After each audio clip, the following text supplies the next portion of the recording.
Au port de plaisance de Mâcon, le 19e régiment du génie de Besançon a fait part aux élus et aux scolaires d'un exercice aquatique. Les militaires présentent au cours d'ateliers leur matériel et les dispositifs déployés sur leurs différentes missions. Mali, Djibouti, Liban et cet été Côte d'Ivoire. Le régiment a 2 composantes, déminage, lutte contre les engins explosifs et des moyens de franchissement. Le régiment, c'est 1400 personnes d'actives et aux alentours de 300 réservistes. Vous avez derrière moi donc l'EFA, l'engin de franchissement de l'avant, donc son nom est explicite. Une mise à l'eau et ensuite dessus cet engin qui se déploie où on fait franchir l'ensemble des capacités de l'armée de terre. Si les ponts d'infrastructure ne sont pas disponibles, ces engins-là vont permettre aux nos unités de franchir et de pouvoir réaliser leur manœuvre.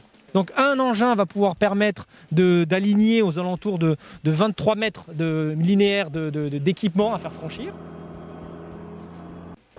On va pouvoir soit les coupler, si on veut en faire plusieurs, pour boucler un pont éventuellement sur une coupure, ou soit par un système de va-et-vient, faire des navettes comme un bac finalement qui traverserait une rivière. Ils ont une autonomie mise à l'eau en permanence de 8 heures de fonctionnement. Vous doutez bien que quand on met à l'eau ce type d'engin ou des engins comme le Charles Leclerc ou le Griffon vont franchir, il y a un certain nombre de reconnaissances à conduire au niveau de la rivière, du fleuve à traverser, pour s'assurer que les caractéristiques de l'engin permettent de franchir.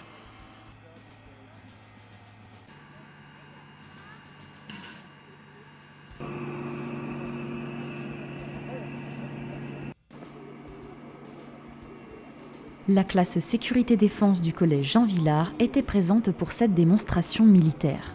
Classe sécurité-défense, collège Jean Villard à Châlons, c'est un groupe constitué d'élèves volontaires qui ont choisi en 4e d'intégrer cette classe pour travailler sur des sujets qui ont lien avec la citoyenneté, avec la solidarité et surtout manager des opérations de solidarité, de citoyenneté dans le collège. Et de priver en fait l'adversaire. C'est une classe qui a vocation vraiment à prendre la notion de défense dans sa globalité. Ça peut être la défense, la protection de l'environnement, la défense au quotidien de notre sécurité avec les forces de pompiers, par exemple, parce que la classe est créée depuis 1 an.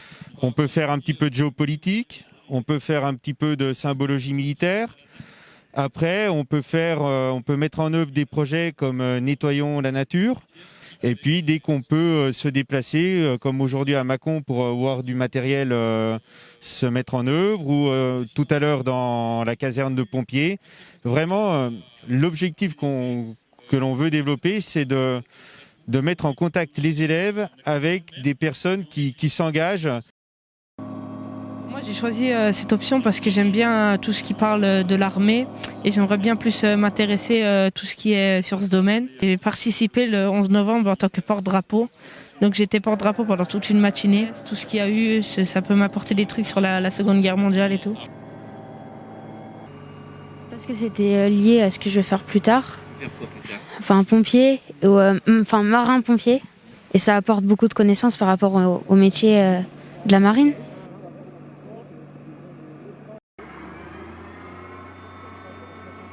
Cette démonstration du génie illustre les possibilités techniques de l'armée sous les yeux des plus jeunes.